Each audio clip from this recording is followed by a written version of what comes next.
Friends, welcome back to my channel universe of answer stories. अगर आप लोगों को मेरी स्टोरीज़ पसंद आ रही है तो इसे लाइक कीजिए, अपने दोस्तों के साथ शेयर कीजिए और ढेर सारे कमेंट कीजिए। और मेरे चैनल में अगर नए हैं तो इसे सब्सक्राइब करना मत भूलिए।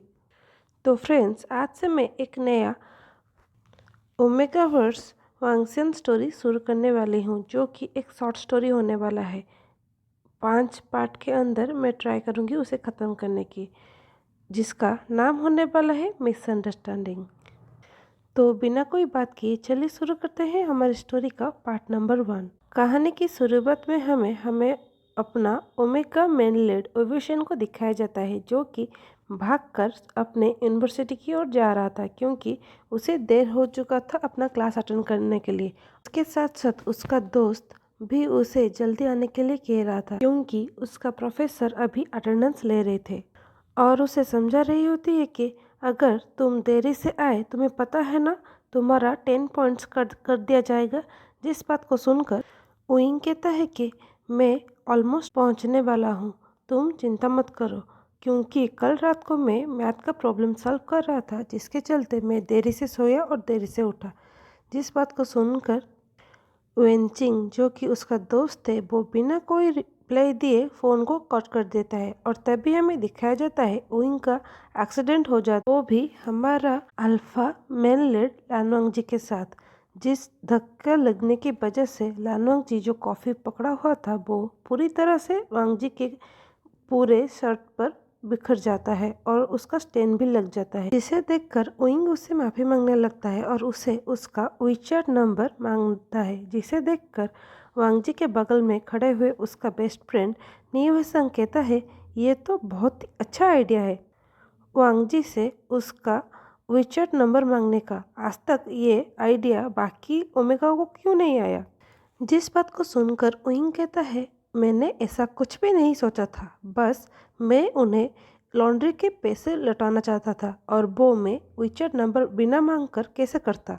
जिसे सुनकर वांग जी उसे माफ़ कर देता है और उसे वहाँ से चले जाने के लिए कहता है। जिस बात से निवेशंग गुस्से में उसे घूरते हुए कहता है, तुम उसे ऐसे ही माफ़ कर दोगे? उसके चलते तुम्हारा पूरा यूनिफॉर्म खराब हो चुका है। भी वांग जी कहता है, वैसे भी मैं उसे झगड़ा करके क्या मिलेगा। ऐसा कहते हुए वो उइंग की ओर देख रहा था, जो कि भागकर वहाँ से अपने क्लास की ओर जा रहा था।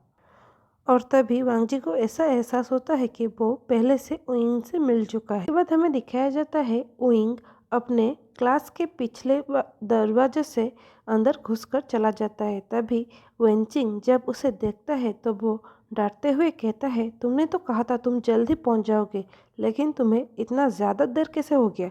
जिस बात को सुनकर उइंग कहता है, मैं भागकर आने की वजह से एक अल्फा से टकरा गया था, जिसके चलते मैं उन्हें कॉम्पनसेट करने के लिए उनका वीचैट नंबर मांग रही था, लेकिन उन लोगों को लगा मैं उन्हें लाइन मार रहा हूँ। इस बात को सुनने के बाद वेनचिंग गुस्सा होती हुए कहती है कि कुछ अल्फा ऐसे होते हैं, दिखने में तो एवरेज होते हैं, लेकिन बिहेवियर ऐसा होता है कि जैसे पूरी दुनिया उनके अगल बगल ही घूमता है। जिस बात को सुनने के बाद उइंग कुछ याद करते हुए कहता है, लेकिन वो दोनों तो बहुत ही ज़्यादा हैंडसम थे, लेकिन इसका मतलब ये तो नहीं कि मैं उन्हें लाइन मार रहा था। ऐसा कहकर वो चुप हो जाता है। तभी हमें दिखाया जाता है लानवांग जी को, जो कि उइंग के क्लास के कॉरिडोर में जा रहा था। तभी अचानक से वांग जी के सामने उसका एक ओमेगा क्लासमेट आ जाता है, जो कि उसे अपना वीचैट नंबर मांगता है। इस चीज़ को उस क्लास में बैठा हमारा उइंग भी देख लेता है और वो मन ही मन सोचने लगता है, मांगने की कोई ज़रूरत नहीं, क्योंकि वो तुम्हें नहीं देगा। लेकिन तभी उइंग को शॉक करते हुए वांग जी अपना वीचैट नंबर उसे दे देता है, जिस चीज़ को देखकर उइंग गुस्सा करने लगता है। तभी हमें दिखाया जाता है वेनचिंग को, जो कि बगल में बैठा हुआ उइंग को हिलाते हुए कहता है, ओ भाई, तेरा ध्यान कहाँ पर है। बात को सुनकर उइंग इशारा करते हुए उसे वांग जी को दिखाने लगता है। तभी वेनचिंग का नज़र जब वांग जी पर पड़ता है तो वो कहता है, क्या तुम्हें पता है, तो वो लानवांग जी है, वो हमारे कॉलेज में सबसे हैंडसम और फेमस अल्फ़ा है। वो अपने लुक्स के साथ अपने बहुत ही ज़्यादा अमीर परिवार की वजह से भी लोगों को पसंद है। तभी वेंचिंग थोड़ी देर का पॉज लेते हुए कहती है, लेकिन मुझे एक अफ़वाह के बारे में पता है। जिस बात को सुनकर उइंग कहता है, वो क्या है? तभी वेंचिंग कहता है, सभी लोगों को लगता है कि वो अपना जो ओमेगा पार्टनर है वो कपड़े की तरह हफ्तों के हफ्ते चेंज करते रहता है, इसीलिए सभी को लगता है वो एक बहुत ही बड़ा प्ले बॉय है। अभी हमें दिखाया जाता है ओइंग के प्रोफेसर उन दोनों को बातें करते हुए पकड़ लेते हैं, जिसके चलते वो गुस्से में उन दोनों को खड़े होकर एक प्रॉब्लम जो कि वो ब्लैक बोर्ड में लिखे थे उसे सॉल्व करने के लिए कहते हैं। जिस चीज़ को ओइंग वहाँ पर बिना जाए वहाँ पर खड़े होते हुए ही सॉल्व कर देता है, जिस चीज़ से सभी लोग बहुत ही ज़्यादा इम्प्रेस हो जाते हैं ओइंग से। बाद ओइंग जब विंडो की ओर देखता है तो वो पाता है कि वांगची वहाँ से चला जा चुका है। उसके बाद हमें दिखाया जाता है जब उन लोगों का क्लास ख़त्म हो जाता है तो सभी लोग मिलकर अपने घर चले जाते हैं। तभी हमें दिखाते हैं उइंग को ऐसा एहसास होता है कि कोई उसे घूर रहा था। तभी वो जब अपनी नज़र को इधर उधर फैलाता है तो देखता है कोई और नहीं, वांगजी उसे घूर रहा था, जिस चीज़ से उइंग इतना ज़्यादा घबरा जाता है कि वो भागकर वहाँ से चला जाता है, क्योंकि उसे ऐसा लग रहा था कि वांगजी उसके ऊपर इंटरेस्ट ले रहा है और कहीं वो उसे उसका नेक्स्ट शिकार न बना ले। तभी हमें दिखाते हैं वांगजी जिस चीज़ को देखकर बहुत ही ज़्यादा शॉक हो जाता है, क्योंकि आज तक कभी किसी ने भी उसे देखकर इतना ज़्यादा तेज नहीं भागा था, जैसे वो कोई गुंडा बवाली है। लेकिन तभी नीहवेसंग अपना नाक घुसाते हुए कहता है, मुझे ऐसा लग रहा है इस बार वो ओमेगा नहीं, तुम उस ओमेगा की ओर अट्रैक्ट हो रहे हो। तभी वांगजी चिढ़ते हुए उसकी ओर देखकर कहता है, तुम एक बार अपने विचैट को चेक कर लो, मुझे लगता है तुम्हें एक नया रिक्वेस्ट आया होगा। जिस चीज़ को देखकर नीहवेसंग बहुत ही ज़्यादा चिढ़ जाता है और हम उसे गुस्से में कहता है, अगर उन लोगों को तुम्हें विचैट नंबर दे ही देना है तो ना दो, लेकिन तुम उनके आगे सही होने के चलते हमेशा मेरा नंबर क्यों दे देते हो? इसका मतलब हमारा लानवंगजी कोई प्लेबॉय नहीं है।